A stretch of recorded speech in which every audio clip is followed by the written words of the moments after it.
You could just start talking so he can get a level set. So Sure, testing 1, 2, 3, 4. That's the traditional thing to say, right? Or do you want something longer than the traditional thing to say?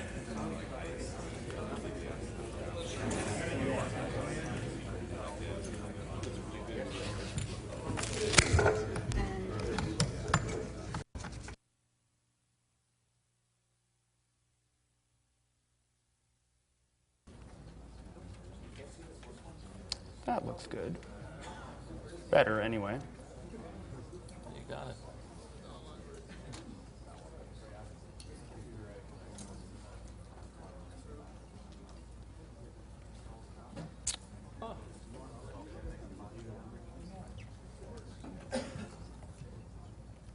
Do you want? Do you want this? You want me to talk into your chest? You can do that. Could do that. We're friends. Because now you can hear me. Hello, everyone. My name is Jason Scott. I run textfiles.com. I gave a somewhat rousing rant yesterday about history. Part of what happens when you stay still in one place and collect a lot of crap is that people go, oh good, a place to put my crap. Another thing that happens is other people are collecting crap and come up to you and kind of eye your pile of crap solicitously. So one of the things that happens as you go in history is that you meet other people who consider themselves historians. Some people who are historians were there, and some people are happy they remember what they had for breakfast this morning. Anyway, among this torrent of people that I meet came along Phil here, and we eyed each other trying to figure out where we were. I remember a phone call that we had that was wonderful, where we started to say, so you know about this? And he was going, got the transcripts. And he was going, do you have this? And I'm like, here's the files. And what I found was somebody who really impressed me. He's been spending quite some time looking into the history. Phone phreaking, especially in the modern era, is usually the province of really old people and really young people, because it has a kind of strange dichotomy in today's world. It's hard for us to think about what it is anymore, and it kind of has this sense of old and stuff. So a lot of people don't spend a lot of time really studying it, because it's a fascinating subject. And what I thought and what I found was that Phil really has been studying this subject and has some amazing things to say about it and has some real good insights. So I recommended to him that he try to come here to speak about it, and I'm really glad that he's shown up here. And in my personal opinion, you are in for a real treat. Sounds like I'm building things up, but I don't think you'll think that after he's done. Did the check clear that yeah. I wrote you? Okay. Oh yeah. Good. Oh yeah. Right to my Cayman Islands. Anyway, Phil Lapsley. I guess that's all we have to call it. Phil Lapsley. Thanks, Jason. All right. Let me just do one level check here on the computer audio. Hopefully we'll hear the Windows critical stop noise. No. Oh. I'm on mute. Oh, that would work too. I know how to do this. That's my wife over there. Let's try this one last time. Yeah, exactly. That's right. I'm actually kind of expecting that someone will have broken in to my computer and fixed it by the time I'm done. There we go. That's what I sort of didn't want to hear at some level. But okay, so as Jason said in his very nice intro, I've been spending a bunch of my life for the last several years researching the history of phone phreaking. And my wife has been very nice to support me in this, because I think anyone else would say that I'm wasting my time. But it's been absolutely fascinating. And the title of my talk is A Brief History of Phone Phreaking. And the reason I say brief is there is so much material that I'm going to have to skip over a lot of stuff here. And I'm working on a website and a book, which will be published sometime in the next year or so, that will have a lot more of the details. So, and I'm also going to be posting original documents, on the website that I have, which is thehistoryofphonephreaking.org.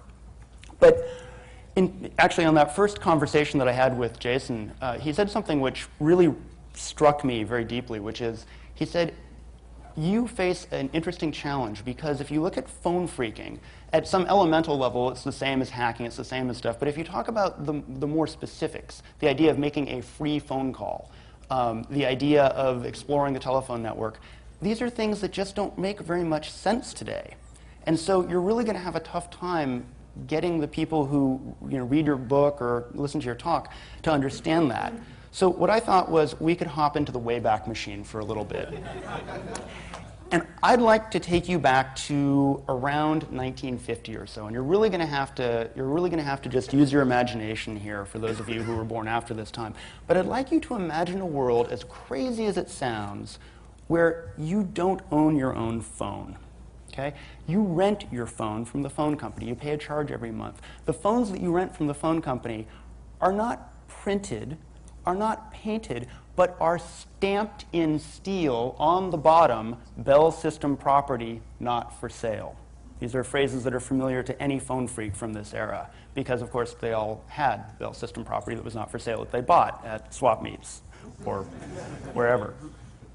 So it's a bizarre thing, right? It's like, wow, I don't own my own phone. In fact, the phone company, AT&T, and although there were other phone companies, there were independent phone companies, but AT&T was the phone company, which we're slowly getting back to, I suppose, but we're not quite there yet. Imagine a world, again, it sounds incredible, where long-distance phone calls were actually expensive, right? This chart is looking at the cost of a 5-minute call from between New York and San Francisco during the day. Those of you old enough to remember the phone company had day, evening, and night rates. And this is expressed in constant dollars as of 2000. So that call back in the 1950s would cost around $25 to $30. Okay? And it came down over time, and now probably there's some sort of ad-sponsored thing where they'll pay you to make a phone call or something like that, right? I don't know. But again, it's like, wow, this is so cool. Look, I did all this work, and now I can make a free call. Huh? They're free. It just doesn't matter, right? So again, sort of a disconnect between today and back then. Imagine a world where dialing your own long-distance calls was a totally foreign concept. Such a foreign concept that you actually have to educate the public that they're no longer going to pick up the phone and ask the operator to connect them to San Francisco. And AT&T actually, as it introduced this, the pilot for direct distance dialing, as they called it, was in Englewood, New Jersey in the 1950s. And they actually produced a promotional video. And what I've done is cut it up a little bit just to get it down to its essence. It's still going to be a several-minute bit, and I apologize because I'm not the world's most competent video editor. I do not have Jason's mad skills in this area. But I would like you to see this because I think it's pretty interesting. Englewood could be any one of hundreds of American communities. Population 25,000, main street with busy stores, banks, and movie theaters. Attractive suburban homes with their neat lawns and their well-groomed look. In size and in the kind of people who live here, Englewood is like many other American towns.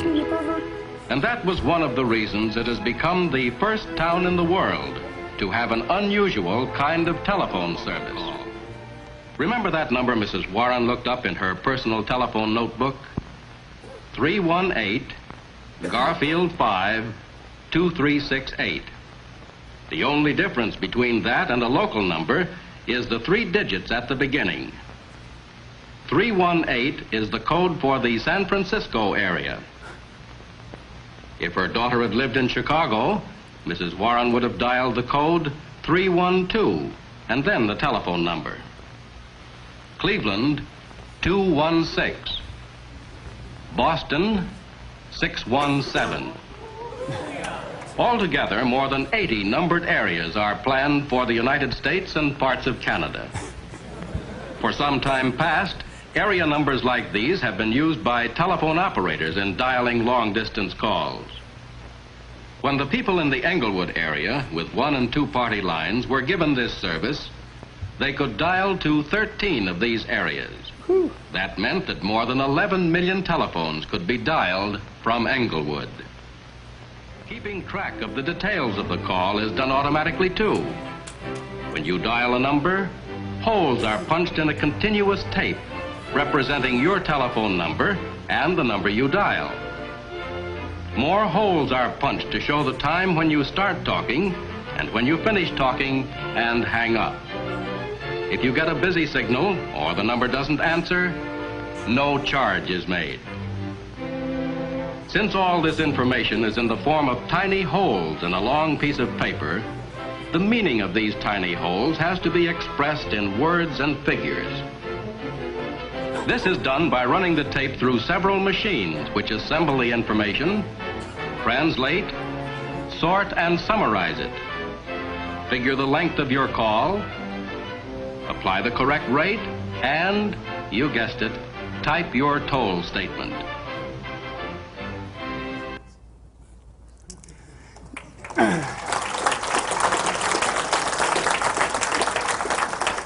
Yeah, that's pretty special. You wonder, by the way, how many employees' right arms got lost in that big spinning, woo! But, so, again, right, a different world. It's a different world. And as an aside, 318, the area code for San Francisco, which I grew up in, it was 415. Yeah, in the original dialing plan, all of San Francisco and the East Bay and South Bay and all that was one area code, and it was area code 318. It's like Oakland 415. Yeah. It's like San Francisco 318, Oakland 415. Right, correct. And so what happened was, and so in the original plan, you're right, it was 318 and 415, and what ended up happening was they ended up making all of it 415. And then later, of course, San Francisco stole 415 from, I live in Oakland, so they stole 415 from us. So let's fast forward a little bit from Englewood to Joe Ingressia. And Joe Ingressia in 1957 was a 8-year-old boy. He was a lonely kid. He's died, unfortunately, last year. But he is known as the granddaddy of phone phreaking. And one of the reasons for that is this. This was probably in like 57 or 58. And I don't know how I happened to be on a long distance. I think we had made a long distance call. And I heard this, kind of sound in the background. And so I kind of whistled along with it. And it cut the line off.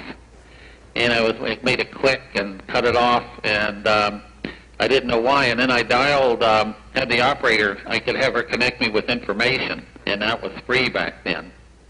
And I would whistle that tone, and it would make the line click. And if it was talking, I would cut it off, So Joe had a lot of fun whistling and making the line disconnect. And in fact, this was from an interview that I had with him last year, and he said, when I figured out that this worked, one of the things I would do is I would go out with my mom. We'd be going someplace, and as we'd pass by payphones, I'd whistle, and invariably people would go, "Hello, hello, is anyone there?" And so he got a kick out of that. Now, as probably most of you know, Joe later changed his name to Joy Bubbles, and Joe was blind. He has just an exceptionally gifted individual, very smart. Fantastic pitch, perfect pitch, so able to just gifted in a lot of ways, a lot of sensory ways. I think his last job actually was he said smelling pig poop. It was for a laboratory where they were trying to determine the minimum detectable level of pig excrement odor, and so he was very gifted, auditorily and also in an olfactory sense. Now, I'd like to talk a little bit about why Joe got disconnected. And this goes to how the telephone system used to work. It doesn't work this way anymore, sadly. So imagine two cities, which I've creatively called City 1 and City 2. And they're connected by two telephone company central offices. So you've got phones in each city, and then you've got what are called trunk lines, long-distance trunks, between the two cities. Now, in the old system, and this was called single-frequency signaling for reasons that will be clear very shortly, when the trunks were idle, when there's nothing going on, the phone company would play 2600 hertz on the trunks. And 2600 hertz sounds like. So when there's nothing going on, 2600 hertz is there. Yeah. Now, if somebody in City 1 wants to make a phone call and dials a number in City 2, the first central office wants to seize a trunk line, and so what it does is it removes 2600 hertz, and CO2 is listening, and it says, oh, okay, somebody just took off 2600 hertz, so somebody wants a call from CO1. So what it does is, to acknowledge that, it removes 2600 hertz, it's kind of a handshake saying, okay, I heard you, but it's saying, hang on a second, let me get a register. And a register is basically like a memory storage device. And it's saying, I know you're going to be sending me some digits that you want to dial in my city. So, and memory is expensive, as we know, especially when it's basically relays. So I don't have a lot of these registers lying around, so let me get one and connect it to you. It'll take just a half a second. So as soon as the central office in City 2 has found that, it puts 2600 hertz back on the line saying, OK, I'm there. Go ahead and send me digits. So first central office transmits digits. Now, back in the old days in single frequency, the way it would do this is with pulses of 2600 hertz. So if you wanted to send the number 1212, you would send beep, beep, beep, beep, beep, beep, 1212. And you do that with pulses of 2600. So then when you're talking, when the other guy has answered, CO2 removes 2600 hertz. And so the fact that 2600 hertz is removed tells you that the other guy answered. And now you carry on your conversation. And then when the caller hangs up, we send 2600 hertz in the forward direction, CO1 saying, we're done with the call. And the other side sends 2600 back, saying that, OK, I get it, and the lines are back to idle.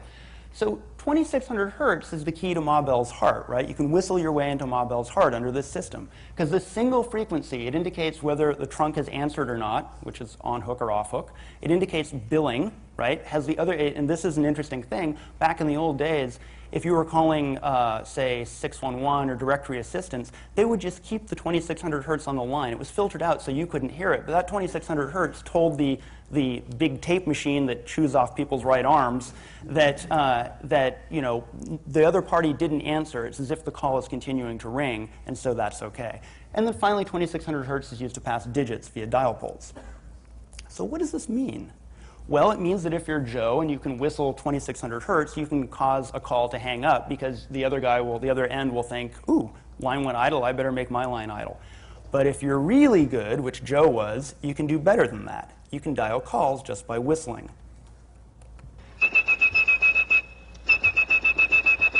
If you had perfect pitch like blind phone freak Joe and Grecia, you could whistle calls through the network.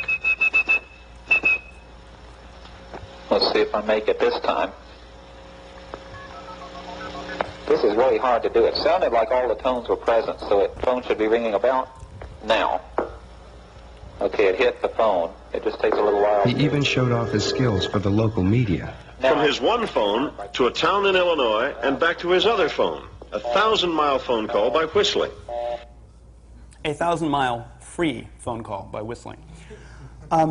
That was, by the way, on the November 1968 NBC Evening News. So it wasn't just the local media. That was actually national news. So if you're really good, if you're particularly talented, you can whistle free calls. And so why is the call free? Well, the way this works is, well, actually, we'll get to that in just a second. I want to get quite ahead of myself.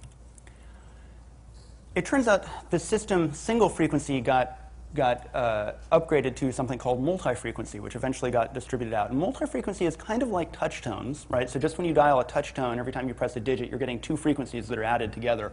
Multi-frequency is a different set of tones, and it's used for dialing. So when we said that you were passing digits for dialing via pulses of single frequency, you can do that, but you can do it a lot faster if you do multi-frequency. And multi-frequency, some of you might have heard this when you were dialing. It sounds like this. So not the same as touch tones, but it's internally used by the phone system back in the day. So it turns out if you can generate 2600 hertz and these multi-frequency or MF tones, you have something called a blue box. And what a blue box does is allows you to seize a line. So you make a call, say to an 800 number, which isn't a long-distance call, but it's not being charged for me because it's an 800 number. And while it's ringing, I send 2600 hertz down the line. But I do it only long enough, so as I send it, send it for about a second or so, and then I take it away. The remote end says, wow, okay, 2600 hertz, he hung up. But then suddenly the 2600 hertz goes away. So the remote end says, ooh, 2600 hertz is gone. Somebody wants to make a call. Okay, hang on, let me get a register. Okay, good, I'm set, send me the digits. And then with your little MF box, or twangers as they were called, you can then enter key pulse, which is a sort of a start bit, and then the digits that you want to dial, and start. And that actually will cause the phone system to dial that number. Remember, though, you're being billed at a 800 number rate of 0 cents per minute, so it's a free call. So it sounds something like this.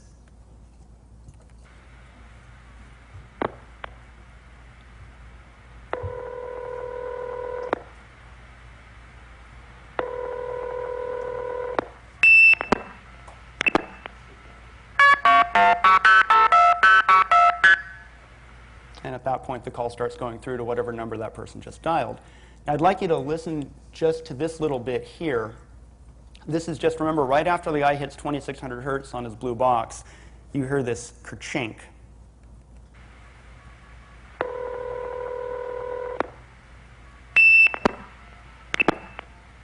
So that kerchink, which is music to any phone freak's heart, is the 2600 hertz being removed and then applied. And what you're actually hearing is the line filter ringing, but it comes across as a kerchink.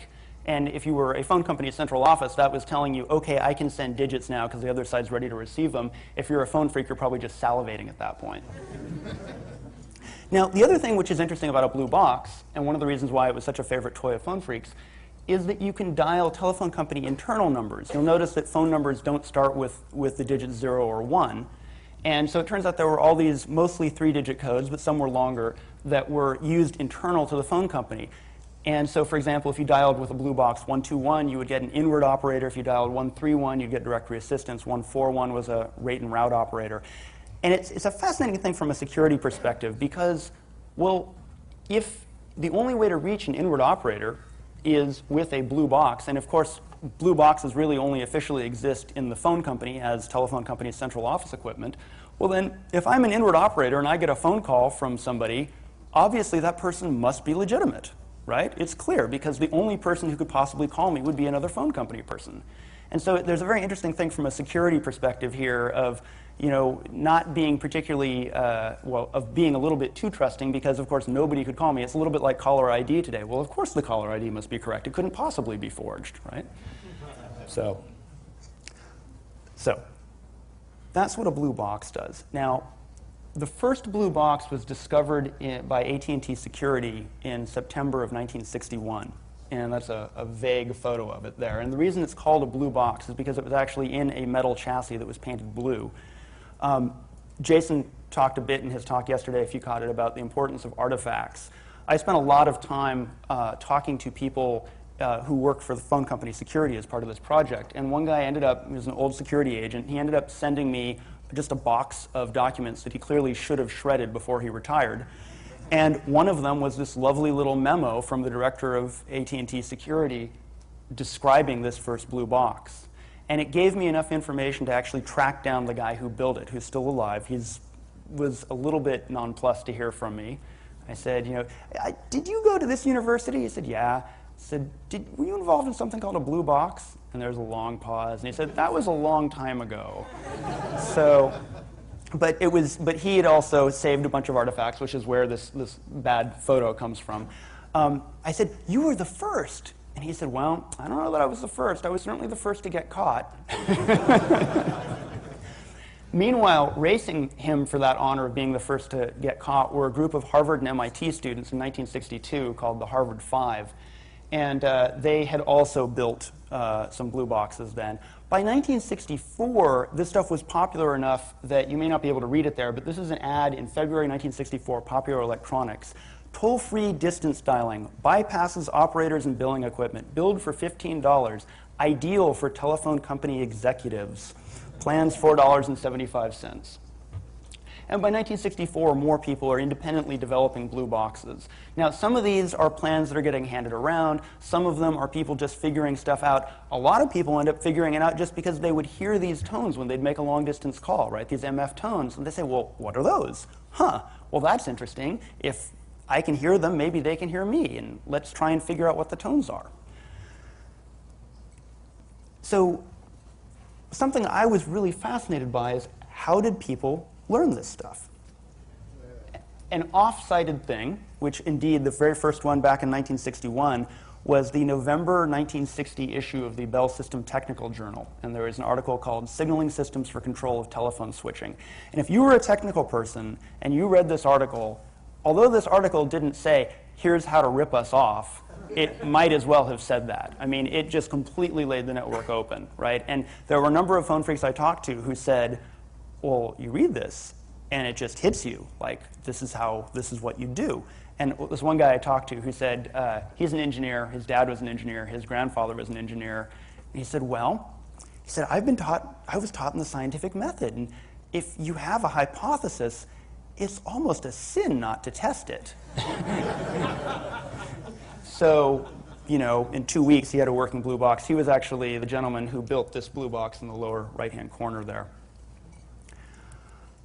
Another place that it came from was a book that AT&T published in 1953. It was a book for their linemen and plants people called Principles of Electricity Applied to Telephone and Telegraph Work.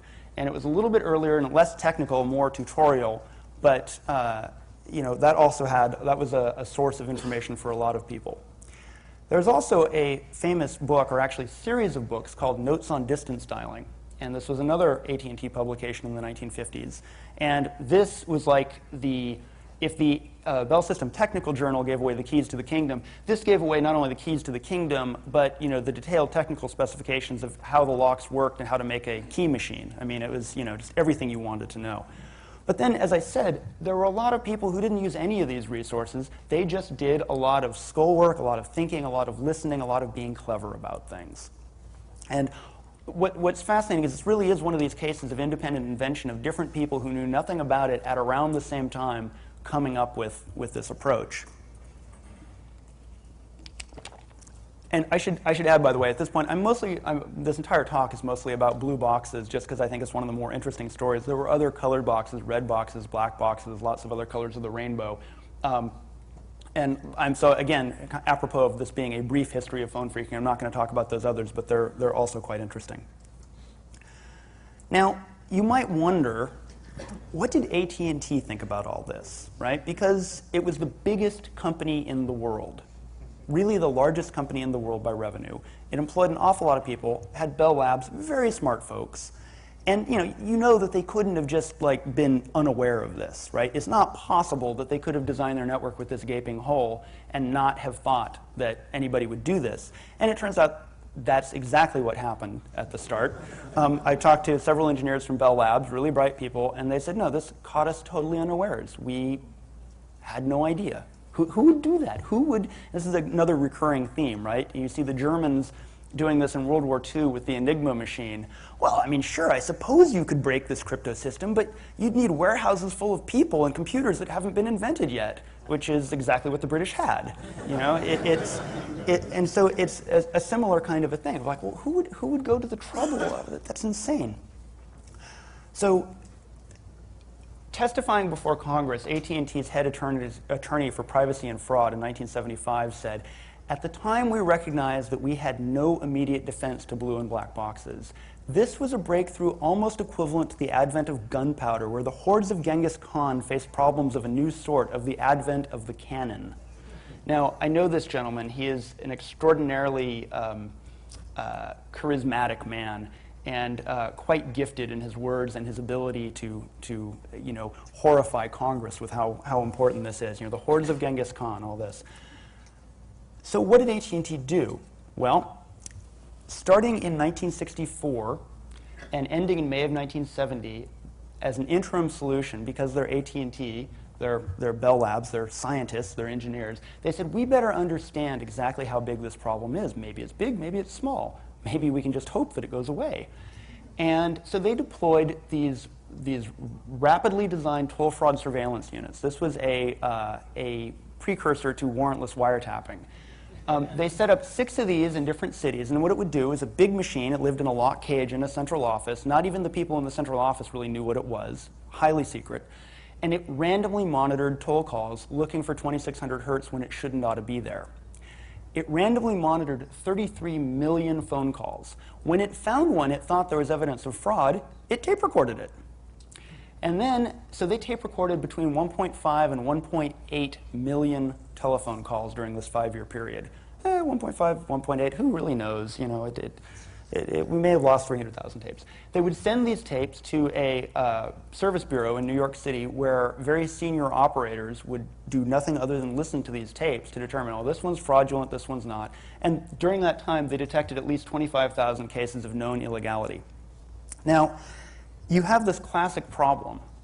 Okay, I now know that there is fraud on the network. I have some indication of how much fraud.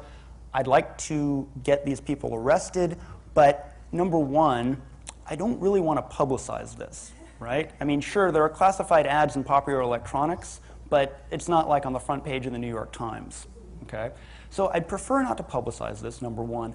Number two, I don't really want to reveal the fact that we've been monitoring 33 million calls, because, you know, that, I mean, even if we, the phone company, believe that we have a right to do this, that's just really a conversation we'd really rather not have. And number three, it's not even really clear at this point what laws have these people broken.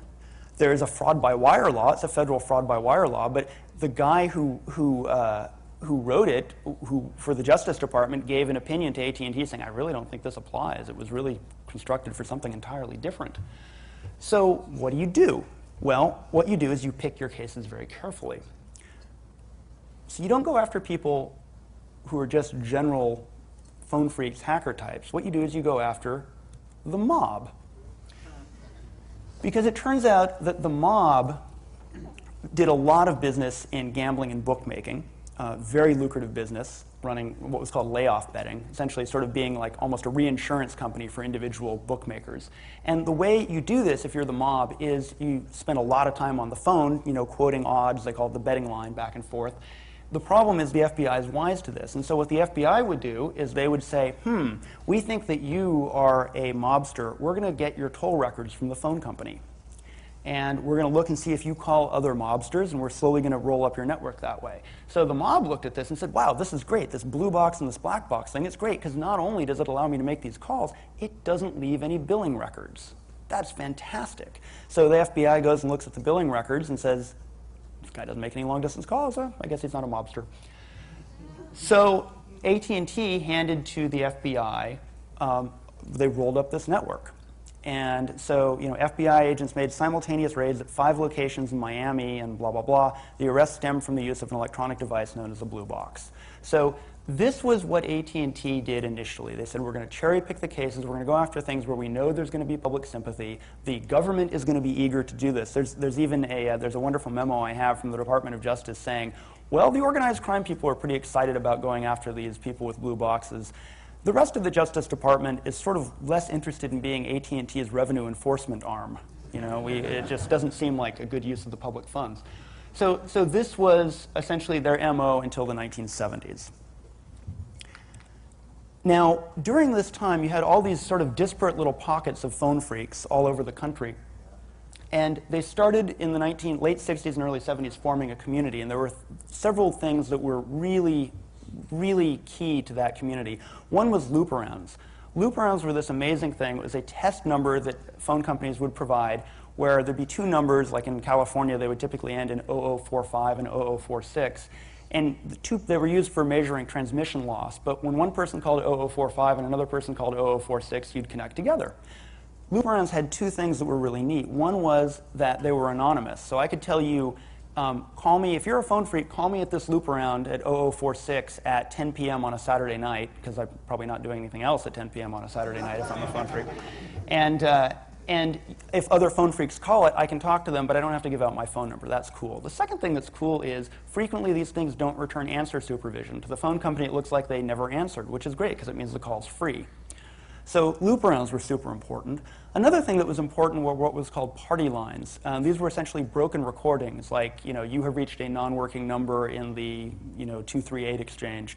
And sometimes the levels on those would be set too low. Sometimes the recordings just wouldn't play. But what that meant was if other people called into them, they'd all be connected in a big conference call. Again, one of these things, right? Today, conference calls, yeah, okay, big whoop. But back then, it's like, oh my gosh, a conference call. This is amazing. We can communicate with one another. And then there were actual conference lines. 052 is one of them. 2111 is another famous one, which were actually intended to be conference lines that were internal to the phone company. And if you had a blue box, you could get into them. And so that was a really nice way for phone phreaks in terms of filtering, because the only people who get onto them are other phone phreaks, right? So that's pretty cool. So you have this community that is starting to form in the late 60s, early 70s. And then that community goes public in a very big way. Esquire magazine in October of 1971, with a cover entirely unrelated to phone phreaking, did an article. A guy named Ron Rosenbaum wrote an article called Secrets of the Little Blue Box, a story so incredible it may even make you feel sorry for the phone company. And what's interesting about this is it was actually billed as fiction, but it clearly wasn't fiction. And in fact, that's because it wasn't fiction. But it was so well written and so interesting, and it made this fundamentally geeky, nerdy thing seem so cool that I don't know how many phone phreaks I've talked to. I said, how did you get started in phreaking? Oh, there was this article in this magazine, Esquire. And they don't remember the cover, but they remember, this article. So this, and there were a couple other articles that came out around this time, but it really just completely blew the hobby wide open. And also in that year, 1971, a seminal year, the first Phone Phreak newsletter was launched. It was something called the Youth International Party Line, or YIPL, and later changed its name to the Technological American Party, or TAP, and then it changed its name again to the Technical Assistance Program. So it started out as an offshoot of the Yippie movement, and then became still a political movement, but more focused on technology and less on the Yippies, and then finally it sort of got out of politics altogether. It was really sort of, there's a direct lineage there up to 2600, just about the same year that TAP stopped publication, 2600 started. And, at least one of the Hope organizers, Cheshire Catalyst, was, I think, the last editor of TAP. So you have really this critical mass now of phone phreaks, and you also have another thing happening, which is that it starts out with people who are really just interested in exploring the network. The mob gets involved a little bit. But then you also have now people who are just in it for the free calls, right? This is great. And then you have people, the TAP had things like, how to get electricity, how to make your gas meter run backwards by disassembling it, hooking up to a source of compressed air and spinning it backwards, and then rehooking it up to your gas line at your house. So it starts to go off into this whole sort of 1970s ripoff mentality. And so the phone phreak hobby starts to change in different ways. And much like, as Jason was talking about yesterday, hackers, right? Hackers, sometime around 1981 and 83, the meaning of the word hacker changes. The meaning of the word phone phreak changes as well. And so it starts to have this dichotomy. So some of the more famous phone phreaks that you will have heard about, Captain Crunch, John Draper, old photo there. And it turns out the Captain Crunch whistle that came as a prize in the Captain Crunch cereal box, if you covered up one of the holes, made 2600 hertz. So if you blew your Captain Crunch whistle with one of those holes covered, you could basically be Joe and Grecia. And Steve Wozniak of Apple Computer there in his dorm room at Berkeley with a blue box. Now, if you're AT&T, you have a real headache now, right? The headache was a little bit of a problem before, but now it's a real problem because you can't let the newspapers start carrying articles about phone phreaks and whatnot, and you can't let this go on. And so AT&T started getting serious, and they started, before it was fine, if we caught you with a blue box, we'd slap your hands and take it away, say don't do that again. But now we have to start prosecuting, and you can really feel for the dilemma that they're in, because it's like, every time we prosecute, there are newspaper stories. On the other hand, if we don't prosecute, there are still newspaper stories. So, what are we going to do? And so you see, the number of prosecutions just really ramp up. And these, by the way, these are from an AT&T memo on toll fraud. There may have been other prosecutions that AT&T was not directly involved in. So this is, indicative of a portion of the prosecutions. Now you'll see it peaks there in 75 and starts to fall away. That's because they got better at prosecuting, that there were other things that were focusing the minds of people, like personal computers started to come out around that time. And then also there was the first deployment of something called Common Channel Interoffice Signaling, CCIS, which was known as Signaling System Number 6. It's a forerunner to SS7 used today. The key thing that CCIS did is it sent the transmitted digits and answer supervision information out of band, meaning that it wasn't something you could just whistle 2600 hertz to disrupt or send MF tones to disrupt. The signaling information was completely separate from the voice channel. And that was the first deployment in May of 1976. And so the handwriting was on the wall there. Now, wouldn't it be nice? Wouldn't it be nice if it was possible today, just for sake of old times, to use a blue box?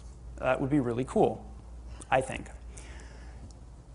You'd need a couple things to do that. One thing you'd need would be a blue box. And as it happens, I have a blue box here. Very similar to the one in the Esquire article. I'll try not to get this too close to the microphone. And so you can make a blue box. We have an advantage of the people in the 1960s who were making them in that we have microcontrollers today. So this actually has an 8-bit PIC microcontroller. It has very few parts in it. It's an easy thing to build. Really, it took me, once I had the printed circuit board for it, it took me about an hour to build it with all the components. And it does all sorts of cool things like memory dialing and all sorts of neat things like that. So the blue box, that's a pretty cool thing. Unfortunately, you also need a telephone network to use it on. And because of CCIS, blue boxes don't work today, at least in the US. But it turns out that fiber optic, Mark Abin, and a few other folks worked on a project which was introduced at Hope, I think a year or two ago, called Project MF. And what Project MF does is it takes an asterisk software open source PBX and turns it into an old school network. So it allows you essentially, it used to be that phone phreaks, it's that old joke about why do you rob banks? Well, that's where the money is, right? Why do you hack the phone system? Well, because that's where the phone network is, and I can't own my own phone network. But of course, now as a phone phreak, you can own your own phone network via asterisk. So if you'd like to take top in the phone phreak Wayback Machine, you need a blue box printed circuit board. You want to go to projectmf.org to learn how to assemble it. And then you want to call 1-630-485-2995, where there is this whole thing set up, and you can play around, you can listen to the Kerchink, you can stack tandems, you can do all this stuff, right? Very cool. It really is a phone phreak Wayback Machine. Now, you'll need some printed circuit boards, and it just so happens I have 200 of them here. If I could have somebody put these on the Hope coffin, please. Just go ahead and grab them and put them up there. And at the end of the talk, feel free to come up and grab them. The website address is written there, and all the phone information and what all is there. You'll need to program a little PIC microcontroller, or the guy who designed that blue box, not me, a guy named Don Frola, will sell it to you. He's not trying to make money on this. He's just trying to cover his postage costs. It's going to be a couple bucks. But once you have that, it really is, if you can solder, it's an hour-long project, and you're done. And then you can play around with this stuff. And I think it's kind of a fun thing to do. I'm going to end the story there, kind of 1976. There's, like I said, a lot more to talk about here, but I'd like to get questions. I do want to acknowledge a bunch of folks here, though. So many people have helped me with this. These are just people who have contributed directly to this presentation. Bill Acker, one of the original blind phone phreaks. Mark Bernay, who's one of the guys in the Esquire article. Evan Doorbell, who has done an amazing set of telephone recordings at the website phonetrips.com. Don Frola, who designed the circuit there.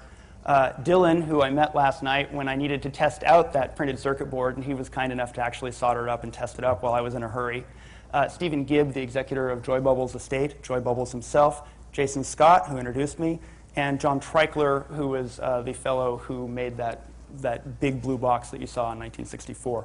If you have a phone phreak story to share from the 1960s to the 1980s, please contact me. You can get me at historyofphonephreaking.org. My email address is on these cards, and these cards meaning circuit boards.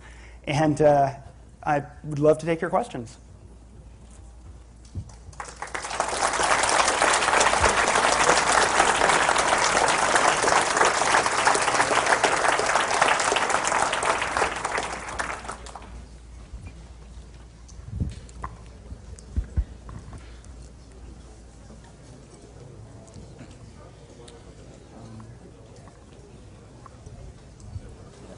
No questions.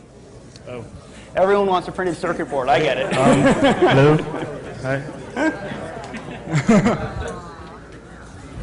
Yeah. Go ahead. Tell them you got a question. All right, I got a question. Yeah, go ahead. I was wondering if you could comment on red boxes and if they still work today, because I know sometimes payphones, you can still hear those tones as you put coins in them. So I will comment on red boxes. I can't comment in any meaningful way as to whether they actually work today. Not because I'm scared to say, but just because I don't know. I haven't tried doing that in 20 years. But basically, a red box was a device that made the tones that a payphone makes, and you'd use them to fool either an operator or a computer that later replaced an operator, and it would generate 2200 and 1700 hertz.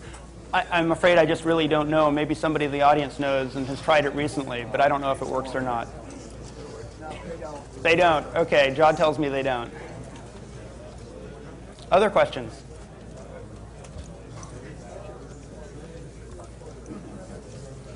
Just a quick comment. Yeah. Cheshire Catalyst here. Hey, Cheshire. And technological assistance program came about because we couldn't open a bank account with technological assistance party unless we were a bona fide political party at the time. Oh, lovely. The address is actually on those boards. Contact info is on. Cheshire, thank you for that artifact. That's great. That's lovely. Happy to help.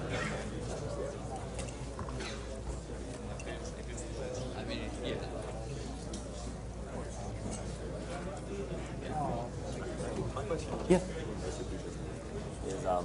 Just how much of this stuff applies today? I mean, what's the current state of Phreaking? So the question was, what's the current state of Phreaking? And that's a great question. As a historian, I don't know. I'm focusing on history. Jason would probably be better able to answer that than I. The state of whether or not this stuff... Yeah, this particular technology really no longer works, right? Which is why I'm happy to give out printed circuit boards. If it did work, I wouldn't do that. So from a technological perspective, it doesn't work. There are certainly many people who still consider themselves phone freaks today. They're still doing the same sorts of things of exploring the network and looking for holes and playing around and problem solving and doing all these good things that phone freaks do. They're not using blue boxes anymore. They're playing with signaling system 7 and VoIP and asterisk and things like this. A lot of the mojo, a lot of the energy that was going in the blue box moved into cell phones and mobile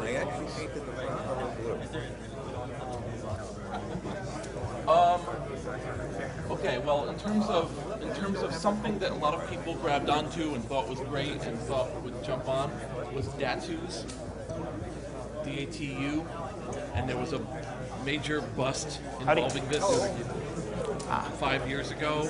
Totally scared the heck out of the phone freak community, made them get rid of DATUs. We won't talk about them here. We won't do anything because there was a big bust. That was the closest to it. By the way, John is sitting out in the audience. It took so long for them to deploy the new signaling system.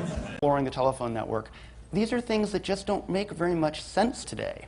And so you're really going to have a tough time getting the people who read your book or listen to your talk to understand that.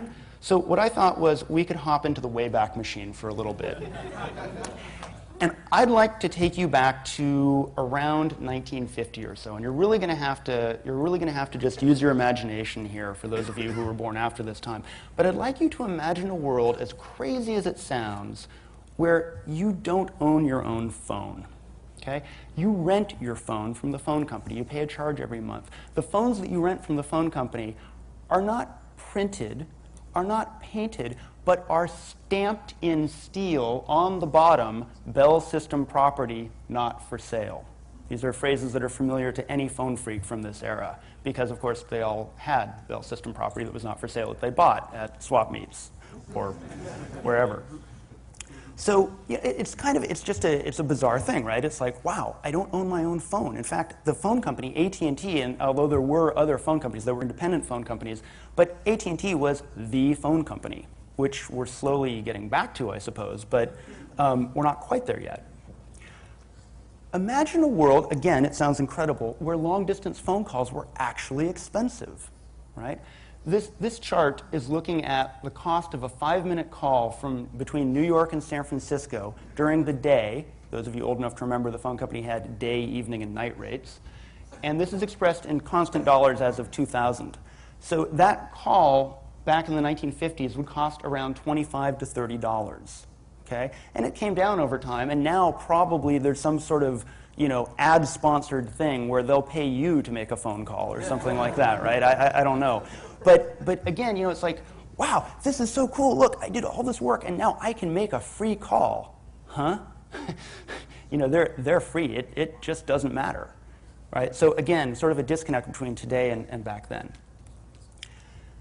Imagine a world where dialing your own long-distance calls was a totally foreign concept. Such a foreign concept that you actually have to educate the public that they're no longer going to pick up the phone and ask the operator to connect them to San Francisco.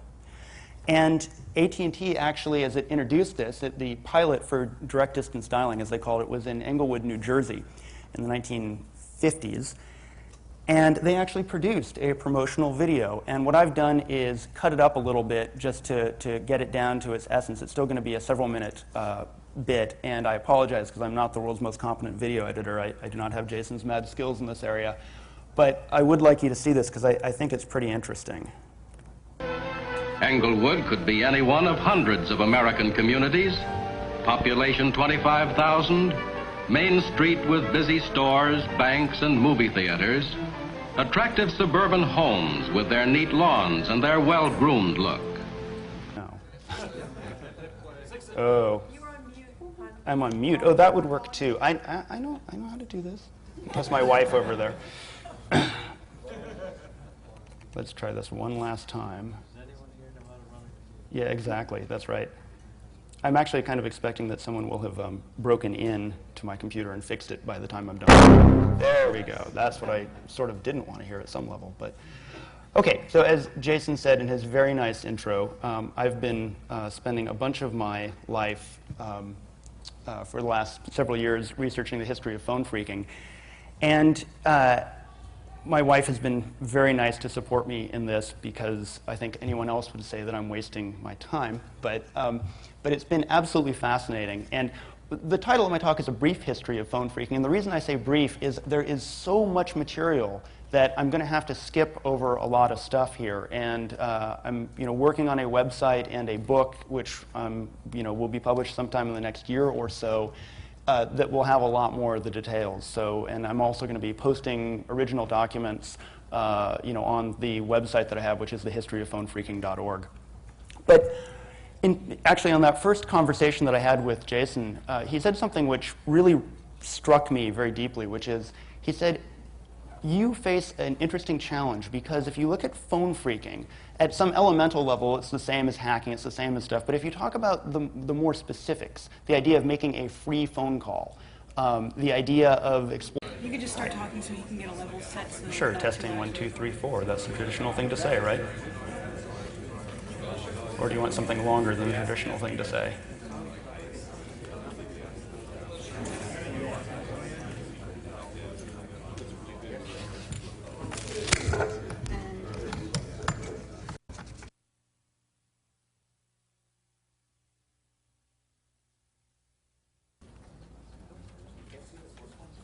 That looks good. Better, anyway. You got it.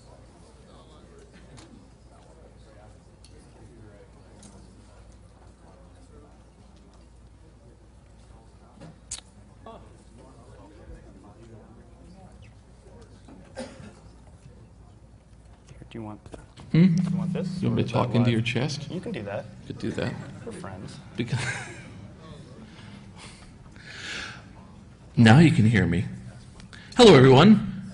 My name is Jason Scott. I run textfiles.com. I gave a somewhat rousing rant yesterday about history.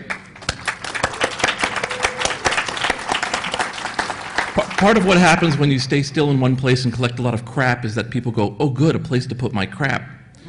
Another thing that happens is other people are collecting crap and come up to you and kind of eye your pile of crap solicitously. So one of the things that happens as you go in history is that you meet other people who consider themselves historians. Some people who are historians were there, and some people are happy they remember what they had for breakfast this morning. Anyway, among this torrent of people that I meet came along Phil here, and we eyed each other trying to figure out where we were. I remember a phone call that we had that was wonderful where we started to say, so you know about this? And he was going, got the transcripts. And he was going, do you have this? And I'm like, here's the files. And what I found was somebody who really impressed me. He's been spending quite some time looking into the history Phone phreaking, especially in the modern era, is usually the province of really old people and really young people, because it has a kind of strange dichotomy in today's world. It's hard for us to think about what it is anymore, and it kind of has this sense of old and stuff. So a lot of people don't spend a lot of time really studying it, because it's a fascinating subject. And what I thought and what I found was that Phil really has been studying this subject and has some amazing things to say about it and has some real good insights. So I recommended to him that he try to come here to speak about it, and I'm really glad that he's shown up here. And in my personal opinion, you are in for a real treat. Sounds like I'm building things up, but I don't think you'll think that after he's done. Did the check clear that Yeah. I wrote you? Yeah, okay. Oh yeah. Good, good. Oh yeah. Yeah, right to my Cayman Islands. Anyway, Phil Lapsley. I guess that's all we have to call it. Phil Lapsley. Thanks, Jason. All right, let me just do one level check here on the computer audio. Hopefully we'll hear the Windows critical stop noise.